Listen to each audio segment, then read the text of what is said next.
Middle east की बात की जाए तो ईरान और अमेरिका के बीच तनाव लगातार बढ़ता जा रहा है और इन सब के बीच ईरानी संसद के अध्यक्ष गालिबाफ ने आग में घी डालने का काम कर दिया है और गालिबाफ ने अमेरिका की सैन्य रणनीति पर सवाल उठाते हुए उसे पूरी तरह से नाकाम बताया। इतना ही नहीं, गालिबाफ ने चेतावनी देते हुए ये तक कह दिया कि ईरान वेनेजुएला नहीं है। इस दौरान गालिबाफ ने साफ लफ्जों में कह दिया है कि ट्रंप ईरान की सरकार बदलने और उसकी मिसाइल क्षमता को खत्म करने में नाकाम रहे।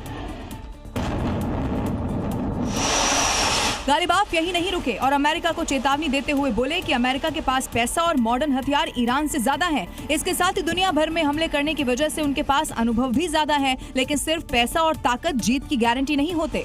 तो वहीं दूसरी तरफ इजरायली सेना ने लेबनान में एक बार फिर से हिजबुल्लाह के ठिकानों पर अटैक करके दुनिया को चौंका कर रख दिया है। अब इसी के बाद नेतन्याहू पर युद्ध विराम की शर्तों के उल्लंघन का बड़ा आरोप लग रहा है। दावा किया गया है कि आईडीएफ ने हिजबुल्लाह के टनल पर जोरदार हमला बोला। लेबनान में हिजबुल्लाह के ठिकानों पर जमकर बम बरसाए, जिसकी तस्वीरें भी सामने आई हैं। आईडीएफ ने यह दावा किया है कि उसने हिजबुल्लाह के कई आतंकवादियों को मार गिराया है, जिन्होंने युद्ध विराम समझौतों का उल्लंघन किया और दक्षिणी लेबनान में तैनात सैनिकों के खिलाफ साजिश रच रहे थे।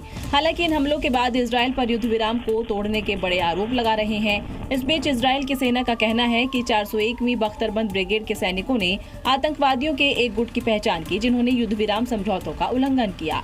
आईडीएफ का कहना है कि खतरे को खत्म करने के लिए इजरायली वायुसेना ने हमला किया और आतंकवादियों को मार गिराया। करीब 40 दिनों तक चली मिडिल ईस्ट की जो जंग है, उसने दुनिया भर के कई देशों में भारी तबाही मचा दी। हालांकि सीजफायर होने के बाद लोगों ने राहत की सांस अब जरूर ले ली है, लेकिन ये कब तक रहेगा ये कह पाना इस वक्त बहुत ज्यादा मुश्किल है, क्योंकि एक बार फिर ईरान के हॉर्मुज स्ट्रेट को बंद करने के बाद से अमेरिका और ईरान के बीच जुबानी जंग तेज हो गई है।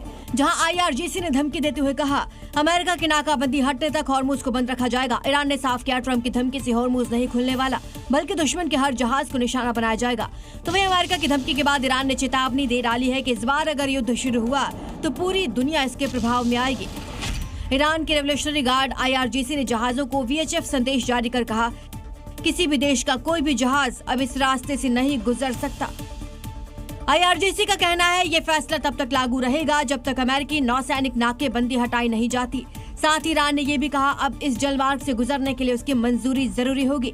ईरान ने डोनाल्ड ट्रंप के बयानों को खारिज करते हुए कहा, उनके बातों की अब कोई विश्वसनीयता नहीं रह गई है। अब जहां एक तरफ अमेरिका और ईरान के बीच तनाव एक बार फिर से बढ़ता हुआ नजर आ रहा है, इन सब के बीच ईरान के कमांडर मोहम्मद रेजा ने बड़ी चेतावनी देते हुए दुनिया को चौंका कर रख दिया है और कहा कि इस बार जंग शुरू हुई तो ईरान नई मिसाइलों से हमला करेगा। ईरान की मिसाइल बनाने की ताकत को कोई नहीं रोक सकता। इस बीच अमेरिकी खुफिया रिपोर्ट के मुताबिक ईरान के पास अभी भी करीब 40% लंबी दूरी के ड्रोन और 60% बैलिस्टिक और क्रूज मिसाइल लॉन्चर मौजूद हैं। तो वहीं 8 अप्रैल के सीजफायर के बाद 100 से ज्यादा सिस्टम, बंकर और टनल को ईरान ने फिर से रिकवर कर लिया है। तो वहीं आकलन ये भी है कि ईरान अपने प्री वॉर मिसाइल स्टॉक का 70% तक फिर से हासिल कर सकता है। इस बीच आईआरजीसी ने चेतावनी देते हुए संकेत दिया कि ईरान किसी भी नए संघर्ष की स्थिति में नए हथियारों के साथ हमले करने के लिए पूरी तरह से तैयार है, क्योंकि हमारे पास अभी कई नए हथियार बचे हुए हैं।